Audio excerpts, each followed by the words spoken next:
What is up, guys? It's the Sound Alchemist, part of One Mind Syndicate, and today I'm back to talk about Warhammer 40K. So for a while now, I've been wanting to talk about this because it's really interesting to me whenever we talk about the Tau, and more specifically, Commander Farsight, as we get inklings as to what exactly is going on with this hero of the Firecast. So Farsight is a defector. He saw his ethereals get beheaded, and he's been plagued by chaos.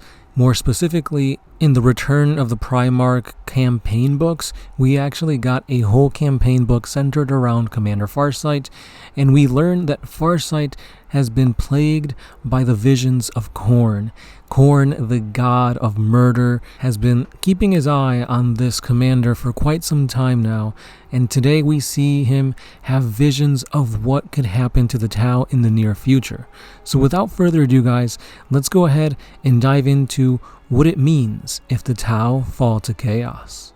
Visions assailed him, thrusting his mind by some malevolent force. He watched layered reality, white and chrome, and beautiful on the outside, slow away like melting wax. It revealed a twisted skeletal wasteland beneath. He saw hundreds of thousands of Tau slaves, all smiling so hard they bled at the corners of their mouths and stained their teeth with gore.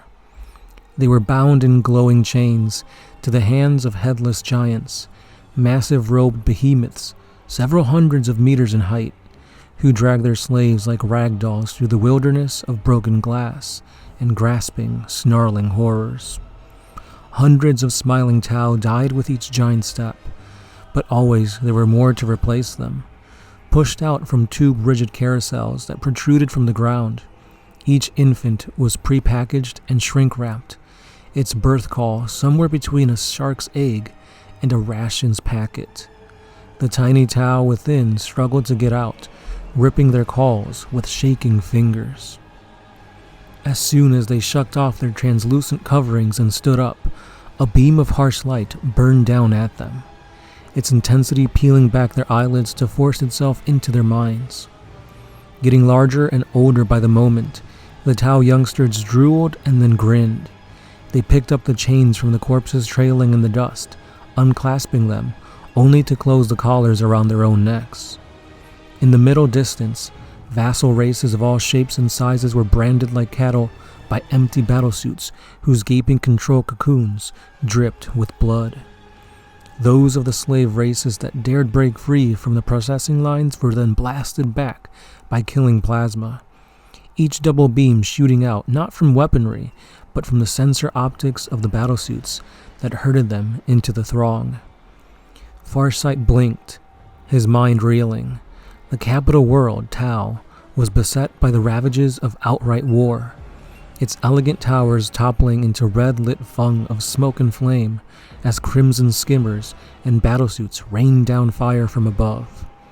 The skyline faded away to reveal an endless plain of hot brass with bubbling rivers of blood. The spires of Tau civilization crumbled like dry clay to reveal vast towers of bone and pillars of stacked skulls. Some were so high they disappeared from sight above the clouds of soot.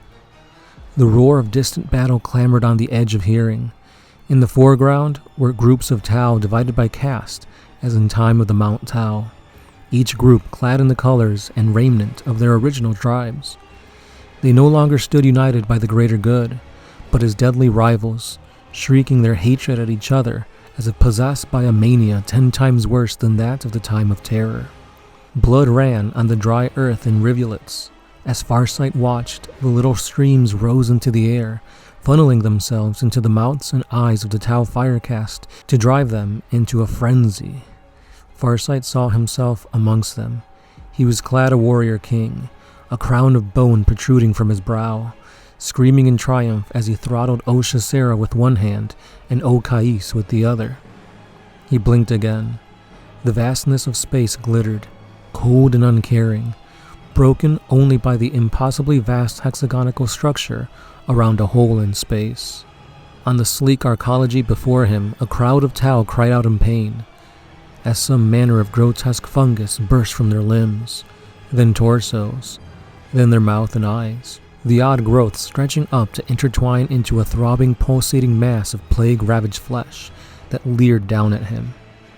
Rancid fat and toxic phlegm poured down like rain, rivers of infected drool gushing from its blubbery lips as the creature grew vaster still. It reached up to the hexagonal structure and hauled itself upward, blotting out 100,000 suns with its flabby immensity as it squeezed its way into the portal-like hole in space.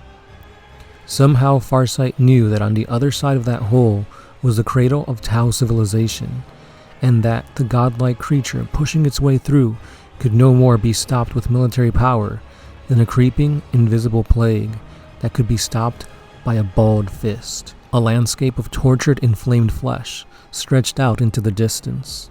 Stumbling blindly and bloodied feet were aliens of 100 different species, naked and confused, towering bipedal ballistic suits the size of skyscrapers stalked amongst them, their elegant lines and clean-sept heraldry obscured by the corpses tied like armor to their limbs.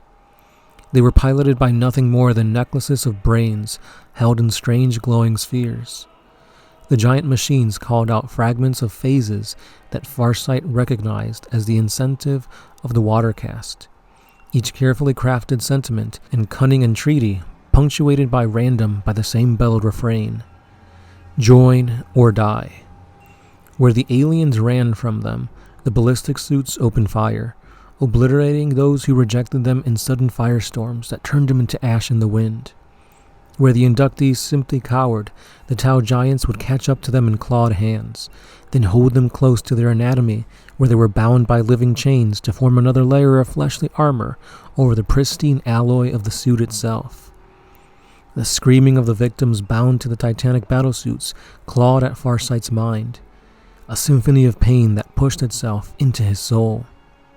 Blink. Peace on Dalith. The Outcast were massing to hear the words of the Supreme Ethereal, walking through twilight gardens towards the vast spheres of a crystalline forest. They blurred and shifted as he watched, splitting into two, then combining, then splitting again as if they talked animatedly about the wisdom they were about to receive. The crystal fortress shimmered in the evening light, unfolding so that the panels of reflective material sent a kaleidoscope of images glinting in the air. Each showed the crux point of a new war being declared, a new atrocity being committed, a new act of treachery or manipulation that would see countless lives changed for the worse. As the ethereals gathered, joining hands in a great circle of supplicants around the towering edifice, the last of the crystal fell away to expose a vast abomination, a blue and pink burning with warp fire all at the same time. The flaming eye sockets and gibbering maw sent into its chest recounting words of madness in 100,000 languages. The ethereals took up the chant, blending and blurring into one another to become a set of reflections so fractal and complex that they showed 1,000 war zones, 1,000,000,000 deaths, all somehow forcing itself into Farsight's consciousness, all at once. Blink. The galaxy screamed and ripped along its length. The works of those long empires that had held back the dimensional beyond reality had been purposefully shattered, hunted down and cast into the dust. The fabric of real space had weakened, thinned, and like a broken dam apart by ceaseless impacts across its length, finally burst. The terrifying truth of the hellish dimension was writ large, scarring the heavens with a lurid wheel of purple, pink, and blue. The disk portal of Arthas Moloch was a single drop of poison in comparison to this ocean of toxic damnation, a rising tide of anarchy that would turn the history of the galaxy on its head. A dread certainty slithered within Farsight's mind, a serpent slick with blood wrapping itself around his frontal lobe. This was no threat, no awful specter of that which might come to pass should the evils of the galaxy be allowed to triumph. This was the truth, and it is inevitable. And with that being said, guys, that is the crazy visions given to Farsight by Khorne, the god of blood, murder, and war. Here we see some pretty crazy visual images of basically Zeech and Chaos toying with the Tau, enslaving them, and making all the other races of the universe their playthings. This is what I love to see with the Tau, because so often do we think about the Tau as being the good guys, as being the opposite of grimdark in this universe of war and terror, and here we have them being as grimdark as they've ever been. When it comes to Farsight, to this undying warrior for the Tau Empire, he really is their salvation, because he has seen the terrors of the warp. He knows what the ethereals are hiding from the Tau civilization. However, he doesn't have the forces to basically combat the Tau without killing his own, and that is something that he does not want to do.